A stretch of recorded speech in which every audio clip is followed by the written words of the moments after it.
안녕하세요. 한 번에 합격한다. 원샷 원킬 전산회계입니다. 이번 강의는 전산회계 1급 특별회 93회입니다. 1강 이론 강의를 진행할 수 있도록 하겠습니다. 자, 먼저 이론 문제를 풀이하실 때는 실기 화면의 계정 과목 및 적요 등록을 실행시켜 두고 문제를 풀이하실 수 있도록 하십시오. 저도 실기 문제를 풀 때는 실기 화면의 계정 과목 및 적요 등록을 실행시켜 두고 계정 과목에 관련해서 잘 모르는 게 나오면 여기서 찾아보시면 쉽게 맞출 수 있는 문제가 두세 문제 있습니다. 자, 1번 보겠습니다. 다음 중 재고자산을 기말 장부금액에 포함할 것인지의 여부를 설명한 것으로 틀린 것은, 자, 이 문제의 의미가 무엇이냐면 기말 재고자산 중에서 내 거와 남 거, 이거 구분하는 것입니다. 자, 먼저 기말 재고자산에 포함해야 하는 항목입니다. 미착품, 아직 도착하지 않은 상품 원재료가 되겠죠. 선적지 인도 조건으로 운송 중인 거. 선적지 인도 조건이란 말은 배 실어만 주고 배에 실었단 말이고, 그리고 운송 중이란 말은 배에 실려서 지금 우리나라로 오고 있는 중입니다. 이것은 내 거가 되겠죠. 왜? 이미 선적지 인도 조건이라는 이 말의 의미가 배에 실어만 주면은 내게 되는 것입니다. 하지만 도착지 인도 조건으로 운송 중인 것은 아직 도착하지 않았죠. 운송 중이란 말은 도착하지 않았음을 의미하고요.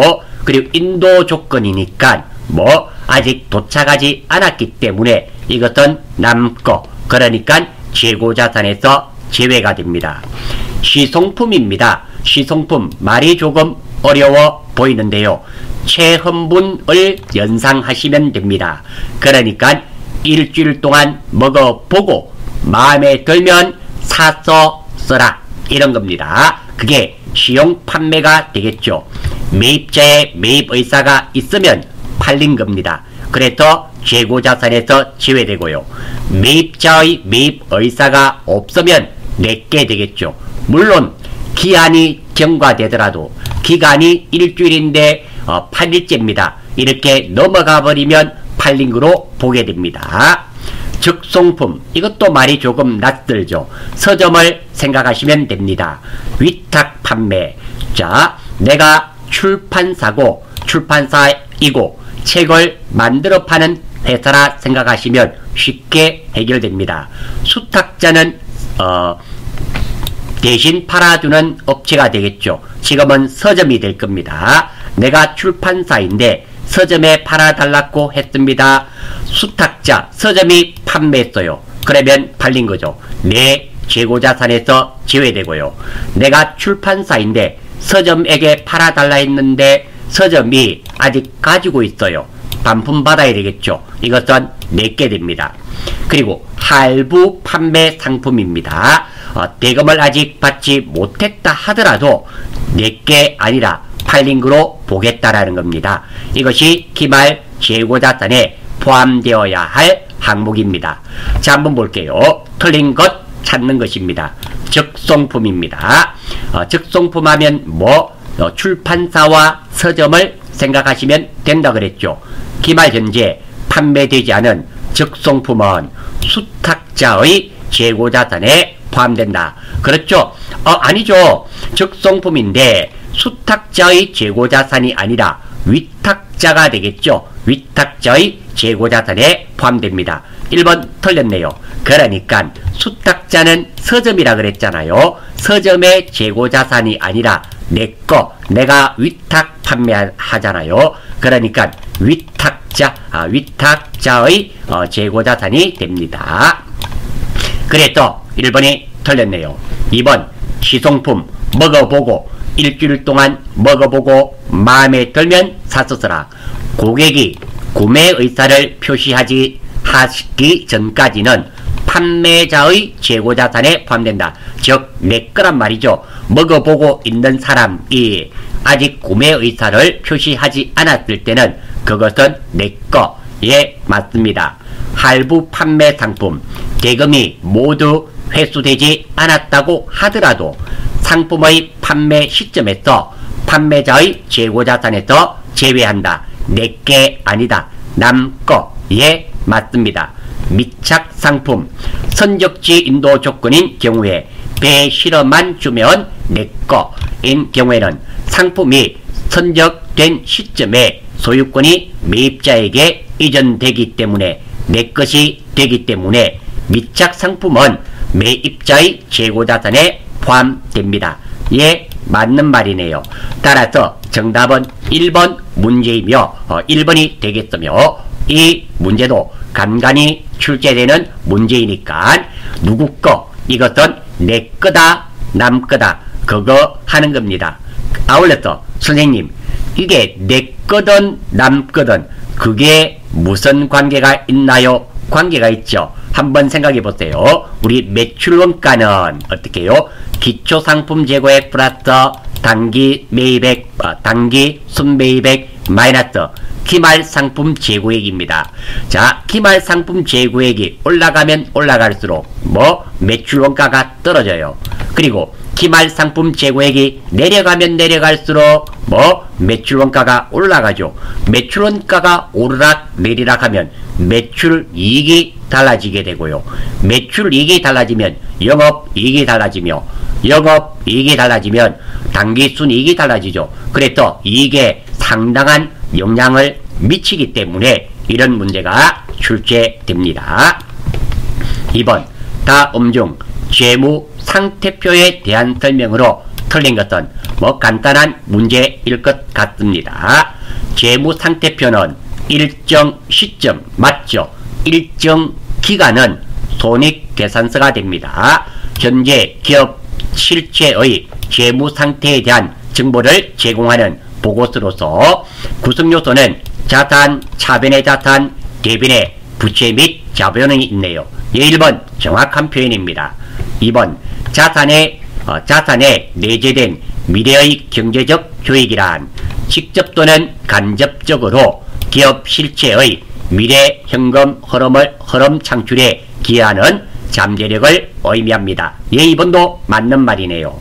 3번 기업 실체의 자산은 미래에 발생할 것으로 예상이 되는 거래나 사건만으로도 취득이 가능하다. 정답은 3번입니다. 예상은 실현된 게 아니기 때문에 추측만 된다고 해서 자산으로 인식할 수는 없어요. 정답은 3번이 틀렸네요.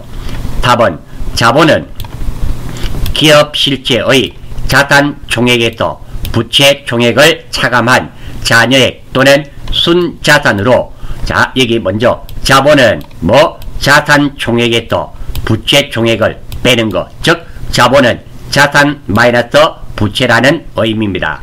두 번째 순자산은 자산이 아닙니다. 순자산은 자산은 부채 플러스 자본이잖아요. 그래서 이 자산 중에서 순수한 내거 자본이 되겠죠. 따라서 순자산은 자산이 아니라 자본을 의미하게 됩니다. 예, 맞습니다. 기업 실체의 자산에 대한 소유주의 자녀 청구권이다. 예, 4번도 정확하게 맞네요.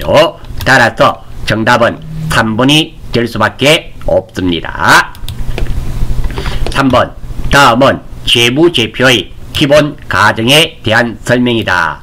재무제표의 기본 가정 중 무엇에 대한 설명인가? 자, 이 문제의 포인트는 재무제표의 기본 가정이 되겠네요.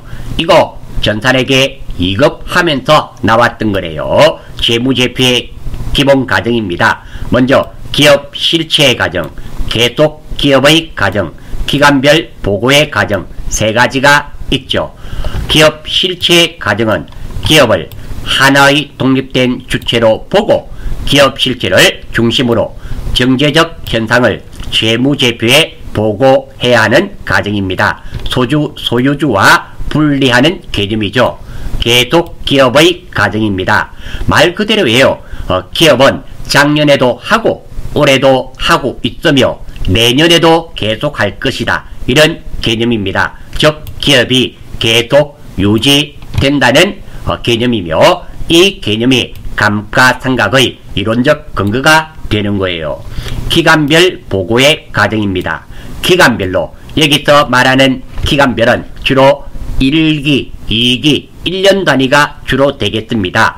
또 재무 상태와 경영 성과를 보고한다는 과정입니다. 자, 그래서 다음 중 무엇에 대한 설명인가? 기업을 소유주와는 독립적으로 존재하는 회계 단위로 간주하고 이 회계 단위의 관점에서 그 경제 활동에 대한 재무 정보를 측정, 보고하는 것을 말한다. 즉 소유주와는 독립적으로 존재한다. 소유주와 분리한다. 이런 의미가 되겠네요. 기업을 하나의 독립된 주체로 본단 말이죠. 저는 표현을 이렇게 했지만 말을 어쨌든 개념은 같은 개념입니다. 따라서 이것은 기업 실체에 대한 가정이네요. 정답은 2번이 될 수밖에 없습니다. 4번 다음 중 무형자산에 해당하지 않는 것은 이거 만세 문제입니다. 어디에서 계정과목 및 주교등록에서 여기에서 컨트롤 F를 이용해서 찾아보시면 됩니다. 두 개만 찾아볼게요. 먼저 어업권 컨트롤 F 어업권 물론 없을 수도 있습니다. 자 어업권이 없네요. 다시 한 번 더 어업권 없네요. 없을 수도 있어요. 자 다음 정답을 한번 찾아볼까요? 보니까 뭐 임차 보증금 있죠. 컨트롤 F 임차 보증금 자 찾았네요. 임차 보증금은 보시면 여기에 232번이며 기타 비유동자산이죠. 그러니까 무형자산이 아닙니다. 정답은 4번이 되겠으며 2번 개발비도 한번 찾아볼게요. 컨트롤 F 개발비 찾아졌죠.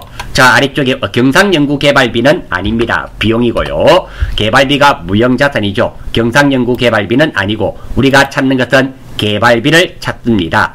자 찾아졌네요.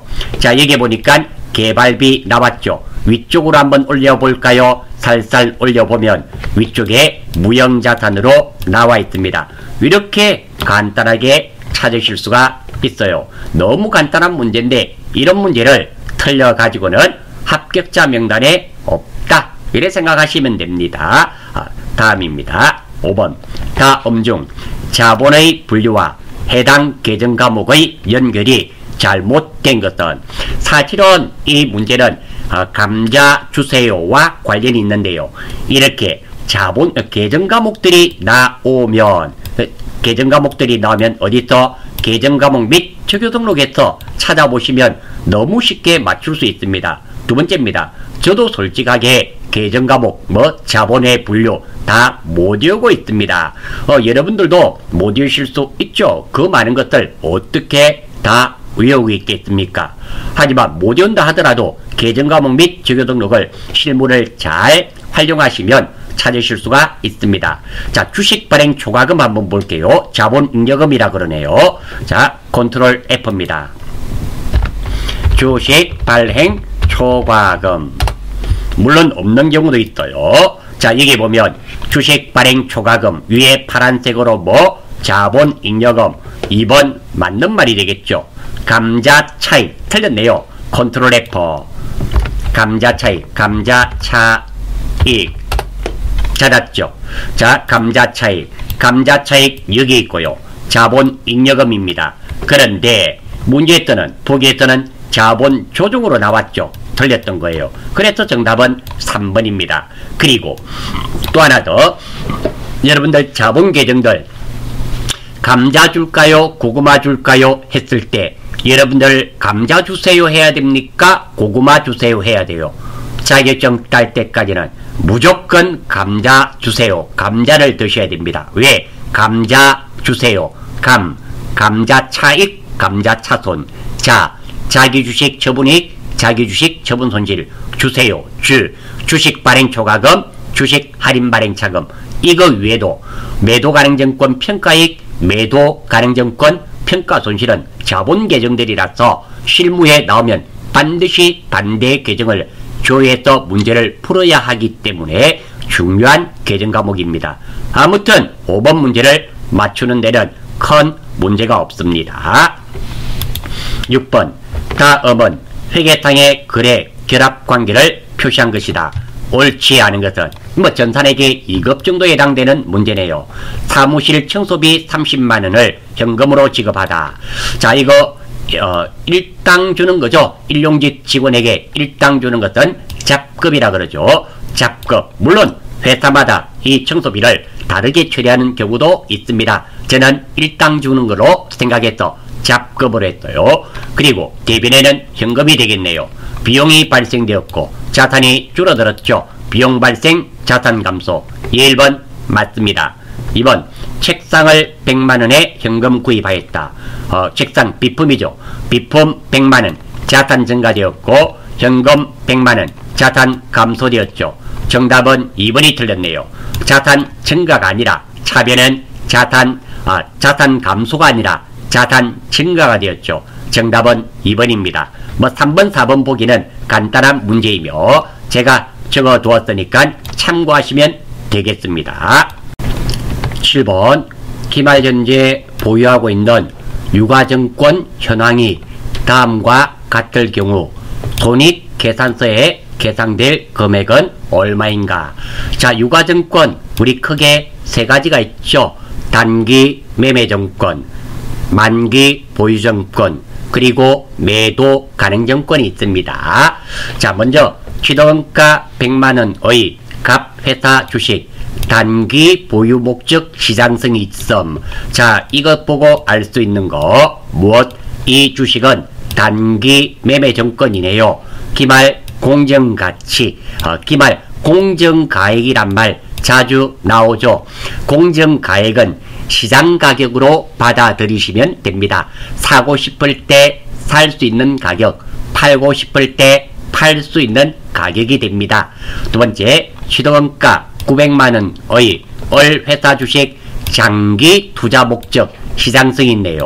장기 투자의 목적이면 매도 가능증권임을 알 수 있습니다. 기말 공정가액은 850만원, 50만원 내렸네요. 자, 이 문제의 포인트는 단기 매매증권과 매도 가능증권 평가입니다. 자, 먼저 취득원가 100만원인 갑회사 주식 단기 보유증권, 단기 보유 목적이니까 단기 매매증권이 100만원 주고 구입을 했는데, 그리고 기말 공정가액은 120만원이니까 가지고 있으면서 20만원 올랐죠. 단기 매매증권 평가익 20만원, 그리고 단기 매매증권 이렇게 결산 정리가 됩니다. 마찬가지입니다. 취득원가 900만원의 회사 주식 장기 투자 목적이니까 장기 투자의 목적이면 이것이 매도 가능증권이 됩니다. 기말 공정가액입니다. 850만원, 50만원 내렸네요. 손실 입었죠. 매도 가능증권 평가손실 50만원, 그리고 매도 가능증권 50만원이 됩니다. 자, 여기서 단기 매매증권 평가이익과 평가손실, 평가손익은 영업 외 수익과 비용이 되고요. 그런 반면에 매도 가능증권 평가이익과 평가손익은 자본 항목 중에서 기타 포괄 손익 누계액입니다.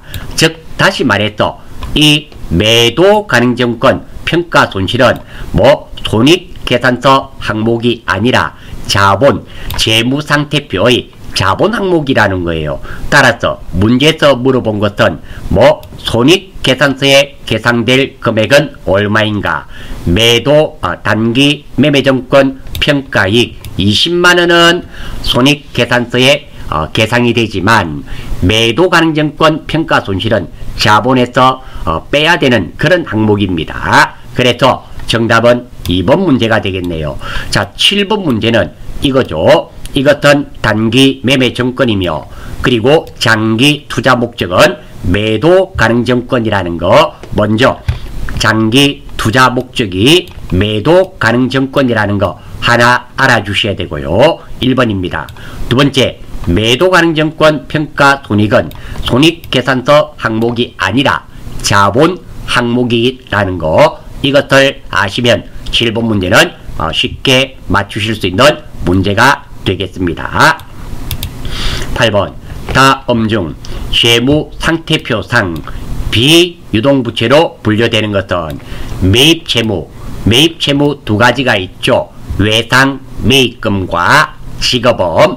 유동성 장기부채. 유동성 장기부채는 장기 차입금을 내년에 갚아줘야 되는 경우 이 장기 차입금을 유동화시켜줘야 되겠죠. 그때 사용되는 계정과목이 유동성 장기부채가 됩니다. 아울러 이 유동성 장기부채는 주로 결산에 나오죠. 미지급 비용. 이것은 생긴 것은 꼭 비용처럼 생겼지만 부채입니다. 유동부채. 장기 차입금. 자, 이것도 마찬가지네요. 93회 특별회차에 응시하셨던 분들 재수빨이 있네요.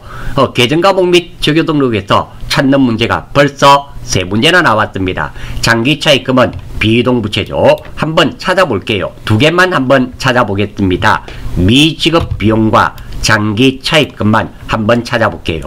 어디에 또? 계정과목 및 적용등록에 또 컨트롤 F. 자, 미지급 비용을 찾았습니다. 여기 찾아졌고요. 유동부채로 나오죠. 유동입니다. 그리고 컨트롤 F. 장기 차입금 나왔죠. 장기 차입금은 뭐? 비유동부채죠. 따라서 이 문제의 정답은 몇 번? 4번이 될 수밖에 없습니다. 그리고 유동과 비유동의 구분입니다. 유동은 결산일로부터, 즉 올해 12월 31일로부터 1년 이내가 유동이며 단기의 개념이고, 비유동은 결산일로부터 1년 이후가 되고 장기의 개념이라는 거 익혀주시면 좋겠습니다. 9번, 다음의 제조경비 항목 중 단기 원가 계산 방식이 다른 하나는? 자, 경비의 분류가 있는데요. 월할 경비, 직업 경비, 측정 경비, 발생 경비로 나뉘어지고요. 월할 경비는 1개년 또는 수개월분을 일시에 계산하거나 지급하는 경비로서 보험료, 감가상각비, 퇴직급여, 생과 공과 등이 여기에 속합니다. 그러니까 어떤 거? 감가상각비를 가지고 예를 들어 볼게요. 우리 감가상각비는 주로 1년 단위로 계산을 합니다. 그런데 몇 달만 사용했을 때는 월할 한 달 따로 계산해 줘야 되겠죠. 그것이 바로 월할 경비가 되고요. 직업 경비입니다. 실제로 지급된 제품의 제조를 위하여 소요된 경비입니다. 그러니까 복리후생비라든지 여비, 교통비, 수선비 등이 여기에 해당되고요. 측정 경비입니다. 말 그대로입니다. 측정이니까 소비량을 측정할 수 있는 경비가 되고요. 발생 경비입니다. 실제로 지출이 따르지 않는 경비. 내부 거래에서 생기는 경비로 그 금액은 원가 계산 기간의 부담액으로 한다라는 거 알아주시고요. 자, 원가 계산 방식이 다른 하나는 수선비 얼마 들었는지 지급할 수 있겠네요. 이거는 지급경비 정도에 해당될 거고요. 운반비도 지급되죠. 지급경비. 외주 가공비도 준 것이 실제로 지급된 경비가 되겠네요. 하지만 감가상각비는 무엇에 해당됩니까? 월할 경비에 해당이 되죠. 그래서 정답은 4번이 될 수밖에 없습니다. 9번, 주 서울의 단기 직접 재료비는 6만원이고 제조간접비는 99,000원이다. 주 서울의 직접 노무비는 가공비의 10%에 해당하는 경우 단기의 직접 노무비는, 자, 이 문제 조금 난이도가 있는 문제네요. 뭐 크게 어려운 문제는 아닌데 수학적인 개념이 조금 들어가 있습니다. 천천히 한번 보겠습니다. 첫 번째, 원가의 3요소 아셔야 되겠네요. 직접 재료비, 직접 직접 노무비, 제조 간접비가 원가의 3요소입니다. 이 중에서 기본원가 또는 기초원가는 제품 생산을 위해서 반드시 필요한 원가로서 직접 재료비와 직접 노무비가 되겠고요.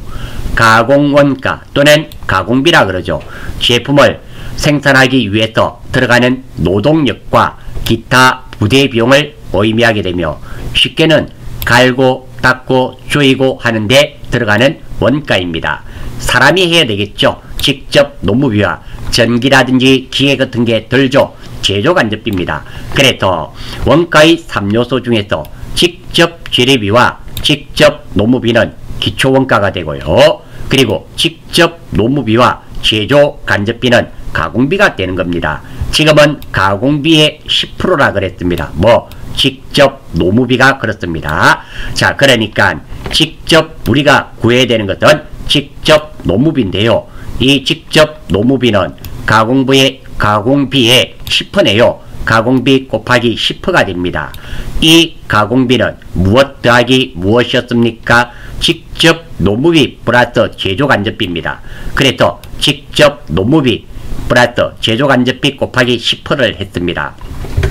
그러면 자, 직접 노무비는 직접 노무비 플러스 제조 간접비가 얼마였습니까? 99,000원 그대로 적었습니다.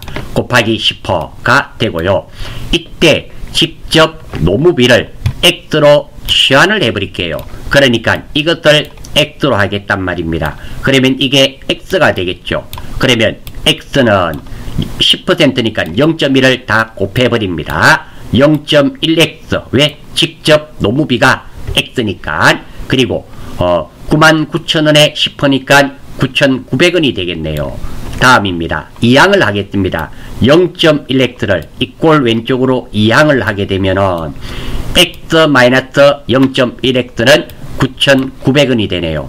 그러면 1X에서 0.1X를 빼니까 0.9X는 9,900원이 되겠습니다. 자, 따라서 X는 X는 요게 넘어가면 나누기가 되죠. 9,900원 나누기 0.9를 하게 되면 11,000원이 됩니다. 이 X가 무엇이었습니까? 직접 노무비를 X로 했죠. 따라서 직접 노무비는 11,000원이 되네요. 정답은 3번이 되며, 자, 이것이 조금 어렵게 생각되실 수도 있습니다.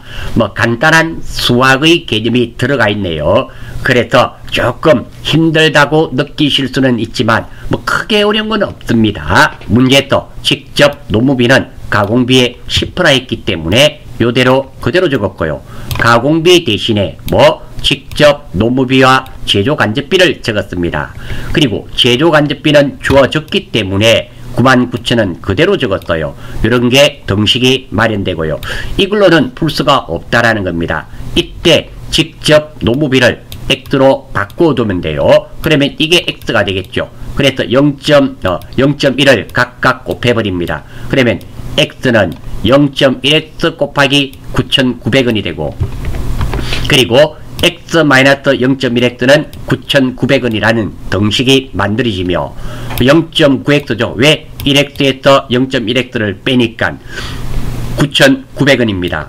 따라서 X를 구하면은 9,900원 나누기 요게 곱하기가 넘어가면 나누기가 되죠. 0.9를 하면 돼요. 그러면 11,000원이 나옴을 알 수가 있습니다. 조금 힘드실 수도 있겠다라는 생각이 드네요. 아무튼 이 문제는 이렇게 정리하고 넘어가겠습니다. 11번 다음 중 의사결정과 관련한 원가에 대한 설명으로 옳지 않은 거 틀린 거네요. 자, 크게 두 가지가 있죠. 기회비용과 매몰 원가가 있습니다. 기회비용입니다. 선택할 수 있는 대안들 중 어느 하나를 선택함으로써 다른 대안들을 선택하지 못하게 되는데, 이때 선택하지 못한 것의 최대 비용이 기회비용입니다. 이 기회비용은 의사결정에 반드시 고려해야 되는 원가입니다. 자, 선생님, 이 말을 쭉 읽어보니까 이게 무슨 말인가 모르겠어요. 그러신 분을 위해 또 예를 한번 들어볼게요. 내 친구 철수가 있습니다. 주말에 알바를 하면 7만원짜리 알바도 있고 6만원짜리 알바도 있고 5만원짜리 알바가 있었습니다. 그런데 이를 포기하고 내하고 함께 게임을 했어요. 철수가 친구들과 게임을 하는데 10,000원을 사용했다면 철수의 기회비용은, 그러니까 포기한 것, 어떤 것들을 포기했습니까? 알바를 포기했습니다. 이 중에서 가장 큰 값 얼마? 7만원이 기회비용이 된단 말입니다. 충분히 이해가 되시죠? 어려운 말은 결코 아닙니다. 기회비용은 포기한 것들 중에서 최대값이 기회비용이 됩니다. 그리고 매몰 원가요. 매몰, 과거에 발생한 원가죠. 과거에 발생한 원가로서 현재 또는 미래에 전혀 영향을 미치지 않는 원가로서 의사결정에 영향을 미치지 않는 원가입니다. 자, 요것도 예를 한번 볼게요. 지게차 자격증을 취득하려고 교재 20,000원을 구입했는데 생각이 바뀌어서 전단에게 자격증을 취득하기 위해 교재 30,000원에 구입했다면 매몰 원가는 20,000원이 됩니다. 그러니까 매몰 원가는 과거에 실제로 지불한 것의 값이 되는 거예요. 과거에 얼마 지불했습니까? 20,000원을 지급했죠. 이것이 매몰 원가가 되며 의사결정의 고려사항이 아닙니다. 자, 이 내용을 알고 문제 한번 볼게요. 틀린 것 찾는 겁니다. 관련 원가란 관련 있는 원가를 말해요. 특정 의사결정과 직접적으로 관련이 있는 원가로 선택 가능한 대안 사이에서 발생할 수 있는 미래의 원가 차이를 의미한다. 예, 우리가 공부 따로 하지는 않았지만 맞는 말입니다. 매몰 원가는 과거의 의사결정의 결과로 인해 이미 발생한 원가로 현재의 의사결정에는 아무런 영향을 미치지 못하는 원가를 말한다. 이번도 정확하게 맞는 말이네요. 3번 기회 원가란 철수 이야기 기억나시죠? 자원을 다른 대체적인 용도로 사용할 경우 발생할 수 있는 최대 손실을 의미한다. 정답은 3번이죠. 최대 이익입니다. 최대값 아닙니까? 최소값이 아니라 최대 손실이 아니라 최대 이익을 말하게 됩니다. 그래서 정답은 3번이 되겠으며 회피 가능 원가란 말 그대로 피해 간단 말입니다. 의사결정에 따라 전략할 수 있는 원가로 관련 원가에 해당됩니다. 예, 맞는 말이네요. 따라서 11번의 정답은 3번이 될 수밖에 없습니다. 12번 개별원가 계산과 종합원가 계산의 차이점을 설명한 것 중 틀린 것은, 자, 이 문제 한번 풀기 전에 생각을 하겠습니다. 많은 수험생들이 원가 회계가 힘들다, 어렵다, 안 된다라고 말씀을 많이 하십니다. 실제로 문제를 한번 볼까요? 지금 원가 회계와 관련된 문제는 여기부터 네요. 9번 하나, 10번 둘, 11번 셋, 12번 넷, 4개입니다. 이렇게 한 보통 3문제에서 4문제가 나와요. 두 번째입니다. 실제로 여러분들이 싫어하시는 계산 문제는 정말 많으면 재수 없으면 2개가 나와요.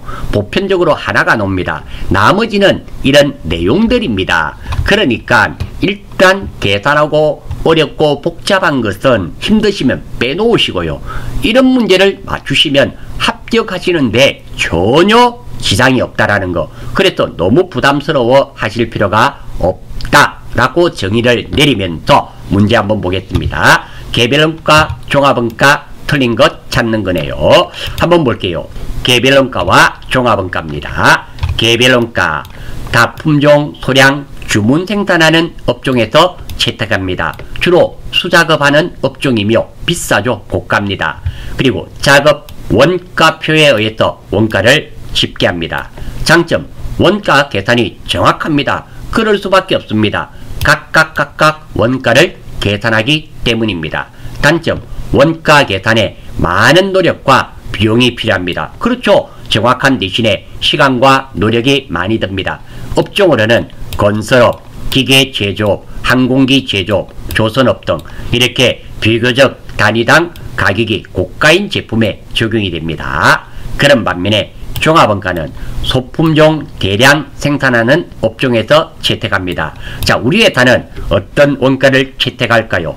대부분 종합원가입니다. 왜? 우리 회사 기준은 제조업을 영위하는 중소기업 법인이 기준이잖아요. 그래서 그래요. 두 번째, 공정별입니다. 공정별로 원가를 집계합니다. 장점으로는 원가 계산이 가장 간편합니다. 단점, 원가 계산에 시간과 노력이 적게 들어 장점이죠. 정례적입니다. 돈이 작게 들고 원가가 간단하게 구해집니다. 하지만 단점도 있죠. 제품 원가가 상대적으로 부정확합니다. 무엇에 비해서? 개별 원가에 비해서 정확하지 않죠. 그런 단점도 있습니다. 대부분 종합 원가를 채택합니다. 어디서? 공장에서 대량 생산하는 거 공정비리입니다. 업종은 정유업, 제당업, 제분업, 볼펜 생산업, 축구공 제작업 이런 것 등이 되겠습니다. 자, 1번입니다.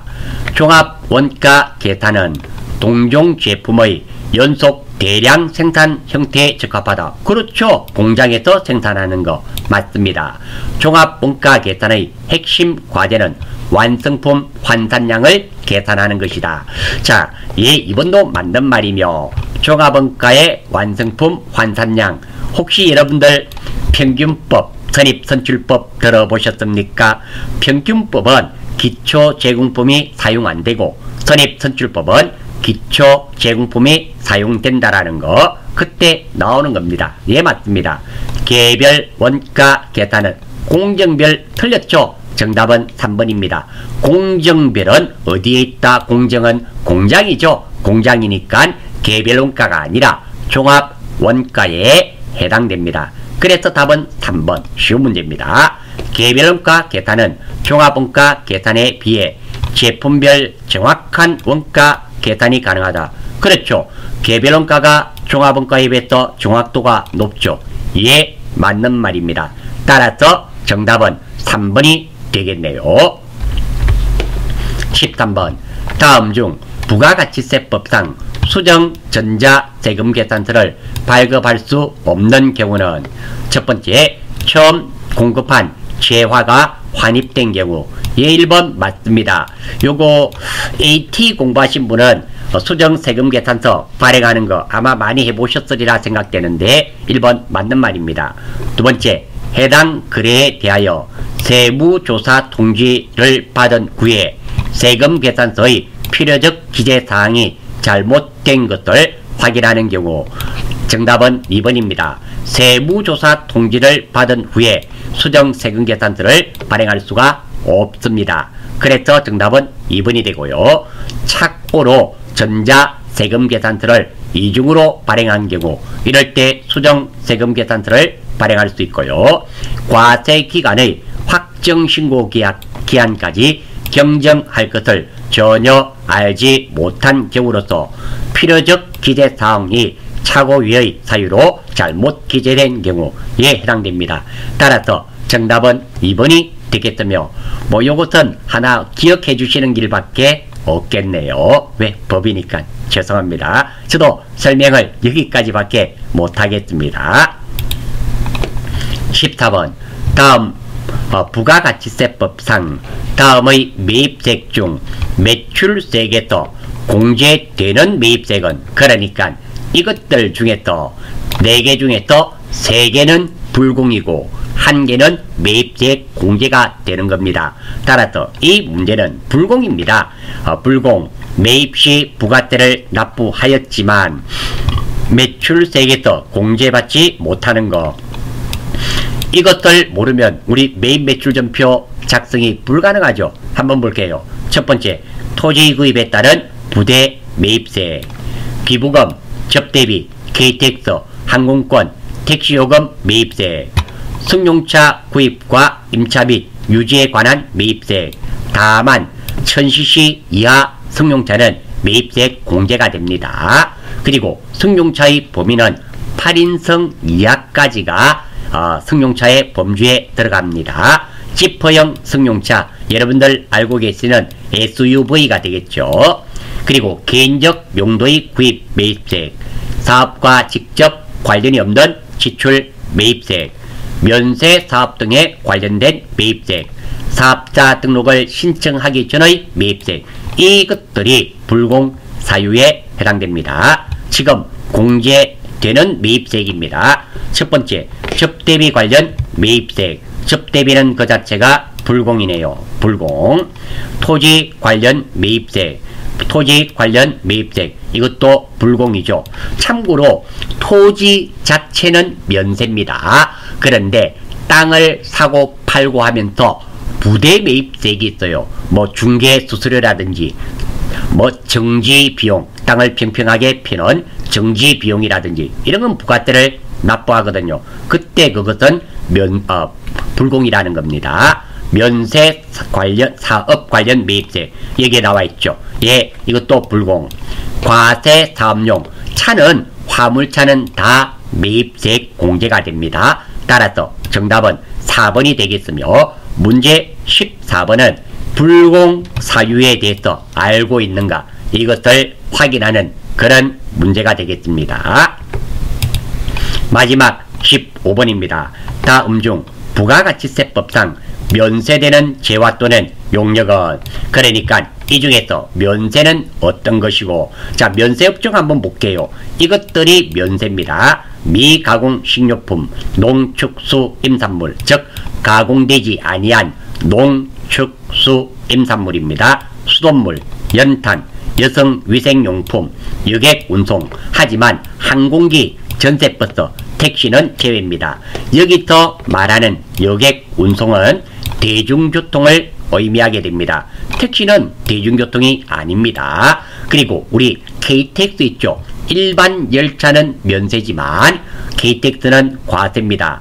고속버스 있죠. 고속버스도 일반 고속버스는 대중교통입니다. 그런데 왜 한 20명, 15명 이렇게 누워서 갈 수 있는 이런 우등 고속버스가 있습니다. 그런 거는 과세가 되는 거예요.